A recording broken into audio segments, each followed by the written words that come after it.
Does anyone buy that? Or is there something more to what that Post reporter was asking just then? Something about the security of that plane. Joining us, MS Now international reporter Inez de la Catera in Ankara, Turkey, New York Times chief White House correspondent, and MS Now contributor Peter Baker, President Emeritus of the Council on Foreign Relations, Richard Haass. He's also the author of the weekly Substack newsletter Home and Away, and former CIA Director and Secretary of Defense in the Obama administration, Leon Panetta. And as you were in that room, what a weird answer. Yeah, that's right. I mean, you know, President Trump made a lot of news at this summit, but there are a lot of questions he didn't answer. And I would say he didn't make so much news during that final press conference. So that exchange that you just played was certainly kind of a bizarre one. He was asked twice about why he's not flying his new Air Force One back home, and twice he declined to answer. He just said that the plane would be going to the UK to visit service members there. But there are all sorts of questions as to whether this has to do with security, like you heard the New York Post reporter asking. We just don't know at this point, but it was certainly unusual. You know, the fact that the president is not flying back on this plane is unusual, and then the fact that he wouldn't answer questions about it is certainly raising eyebrows. Peter, what do you have on this?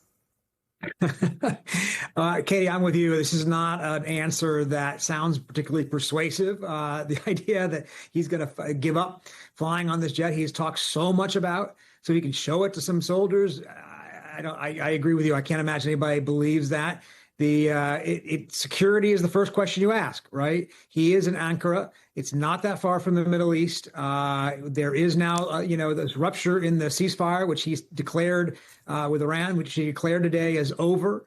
And that's a plane that has gone through a very quick retrofit compared to what normal Air Force Ones go through in terms of, making it compatible with what a president and commander-in-chief should be flying. Now, Secretary Panetta probably knows this much better than I do, but there would be questions asked as to whether that jet has the protections, has the capacity for, security that the normal Air Force One built by Boeing on behalf of the Air Force, according to very particular specs, would have. The plane with the president of the United States, the commander-in-chief, is supposed to be able to ward off attacks, be able to withstand, an electrical magnetic pulse, all kinds of things that are meant to put, the commander-in-chief in safe hands. Is this jet now flying for luxury, which is what he's talked about, meeting that need?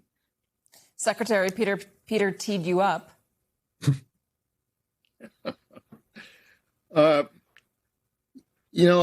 always been concerned about security issues with this kind of plane that's built by another country, regardless of the fact that country, we may have good relations with that country. The fact is that from a security point of view, you have got to be concerned that there are going to be efforts to try to gather intelligence. And I'm sure they've reviewed the whole plane, but as somebody involved with security, I would be very concerned about making sure that the president's security is protected. The only way to do that is by having that plane made in the United States and carrying the equipment that is provided by the United States so that we can assure that the president is not only secure but safe. So I don't think there's any question that there are security concerns here. What they are, we don't know, but I'm sure that's involved.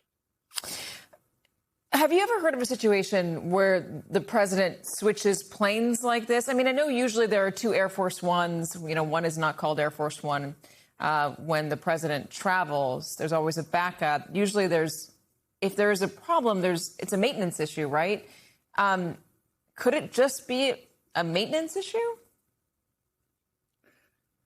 Well, it's a brand new plane. If there's a maintenance issue with a brand new plane, that raises even more concerns. I don't think this is about maintenance. This is a cover story of some kind to try to deploy one plane to Britain and have the president return to the old plane that was Air Force One.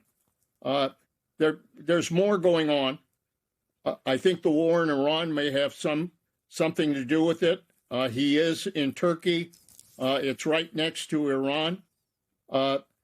There does have to be some real concerns about the president's security. Even he himself basically admitted the concern about his personal security. So for all of those reasons, I think that a decision was made to try to protect the safety of the president. So, Richard, let's talk about the context here, because as the secretary pointed out, Iran is very close by.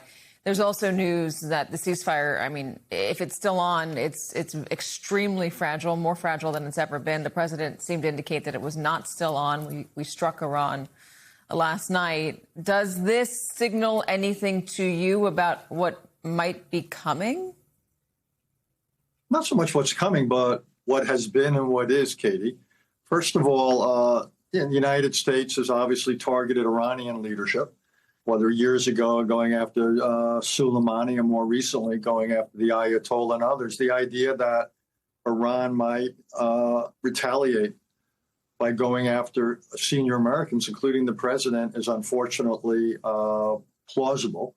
Plus, this ceasefire never was complete, and no one should expect it to be complete going forward. I think we've got to assume periodic flare-ups between the United States and Iran, whether it's over the Strait, the nuclear issue, or just about anything else. So I would just think in this kind of an environment, it would be smart to emphasize or maximize security. And if it turns out there is a differential between the old plane and the new one, smart to use the old plane, but not smart at all to ever be using the new one. It's not just questions of safety, but presidents have to basically be able to do everything the job could conceivably require from Air Force One. And if this plane has any limitations, then it should not be used. Well, I mean, if there's any limitations, why was it put in the air in the first place? That's a question. But I do want to ask you about the Iranian intentions here, and I'm going to get this to the secretary as well. But first to you, Richard.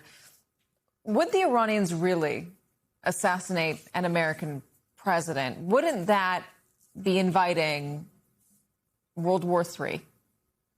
I think it's unlikely, but I can't sit here and tell you it's inconceivable because, part of it goes back to your question, would the Iranians?